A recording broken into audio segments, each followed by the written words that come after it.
হাসান সাহেব একজন রিটায়ার্ড ব্যাংকার। বাসায় একটা ভারী জিনিস সরাতে গিয়ে হঠাৎ কোমরে টান লাগে। এরপর থেকেই তিনি তীব্র ব্যথায় একদম শয্যাশায়ী।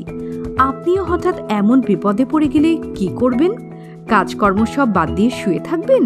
হাতুড়ে ডাক্তার ডেকে চিকিৎসা করাবেন, নাকি ফার্মেসি থেকে নিজেই কিছু ঔষধ কিনে খেয়ে নেবেন? হাসান সাহেব কিন্তু এসবের কিছুই করেননি। তিনি যোগাযোগ করলেন ব্যথা নিরাময় ফিজিওথেরাপি সেন্টারের সাথে। বাত ব্যথা, প্যারালাইসিস, মেরুদণ্ড ও হাড় জোড়া রোগের চিকিৎসার জন্য এখানে আছে আধুনিক চিকিৎসা ব্যবস্থা।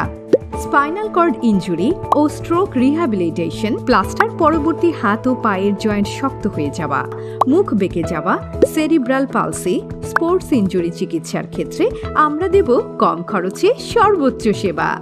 আমাদের ফিজিওথেরাপি সেন্টারে রয়েছে manual therapy, laser therapy, electrotherapy, biophysical therapy, extra corporeal shockwave therapy, electro acupuncture সহ উন্নত প্রযুক্তির চিকিৎসা ব্যবস্থা ও একজন কনসালটেন্ট ফিজিওথেরাপিস্ট। তাহলে ব্যথা নিয়ে আর দেরি কেন? চলে আসুন ব্যথা নিরাময় ফিজিওথেরাপি সেন্টারে।